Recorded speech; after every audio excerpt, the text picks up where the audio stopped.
Young Sheldon shows how much abuse his Big Bang Theory friends endured.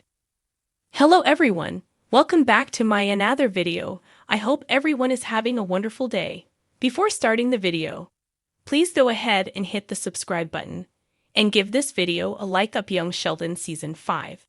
Episode 14 secretly highlights just how much abuse Sheldon's adult friends endured from him on the Big Bang Theory. CBS Young Sheldon highlights just how much abuse Sheldon's friends had to endure on the Big Bang Theory. The prequel series returned with a fresh episode, following a short break for the Winter Olympics. But Young Sheldon Season 5, Episode 14, A Free Scratcher and Feminine Wiles, proved to be worth all the wait, especially since it featured the much-awaited guest appearance from Ming-Na Wen, whose Dr. Carol Lee butted head with Sheldon, Ian Armitage. The conflict between the pair was somewhat expected. After all, Sheldon has a tendency to not get along with most people.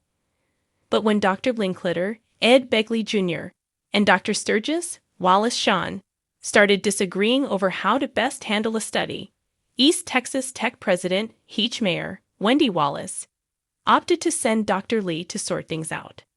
As the director of the Experimental Cosmology Department, she expertly took over the project, but while both Dr. Linkletter and Dr. Sturgis were more than okay with it, Sheldon wasn't.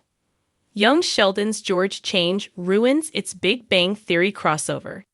As his professors agree on how to move forward with the experiment, Sheldon just grows snarkier about it. At one point, Darth, Lee and Sturgis begin conversing in Mandarin, with the latter saying that Sheldon doesn't really have a shut-off button, meaning he'll continue to blab until he gets his way. Sturgis isn't wrong. He knows how Sheldon is considering how much time he spent with the child prodigy.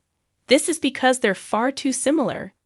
They're both genius social recluses, and Sheldon sees Sturgis as his mentor. The professor has willingly hung out with Sheldon, but the fact that even he knows how overbearing and annoying Sheldon can be proves just how much Sheldon's friends on the Big Bang Theory had to endure in terms of his petty tantrums and misbehaviors.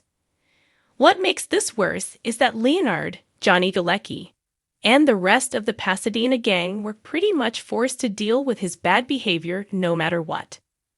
It was never explained in the Big Bang Theory why Sheldon's friends stuck with him, despite him being such a poor friend in return. Leonard's living situation with Sheldon was practical, but he could have eventually moved out once his job became more stable. But instead of doing that, he and his other friends stayed and continued to hang out with Sheldon. Multiple times in the sitcom, they tried to justify the socially inept genius behavior by explaining that Sheldon wasn't being intentionally mean. However, Young Sheldon Season 5 proves that Sheldon knows when he's being difficult. The Big Bang Theory's justification doesn't really hold up as to why they continue to be friends with him. Of course, there were arguments and conflicts involving him, especially when he was being truly atrocious, but at the end of the day, they always ultimately patched things up and remained pals. Over the years, Sheldon gradually became better in terms of socializing with other people.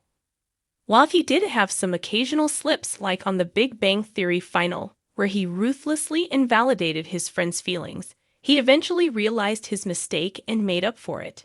Now, Young Sheldon's challenge is to not overdevelop his character so there's a smoother transition between Armitage's version and Parsons' at the beginning of the original sitcom. Young Sheldon's Ming-Na Wen cameo secretly references Penny, Raj, and Howard. Thanks for watching this video. Please subscribe to our YouTube channel, Young Sheldon 24, and stay with us.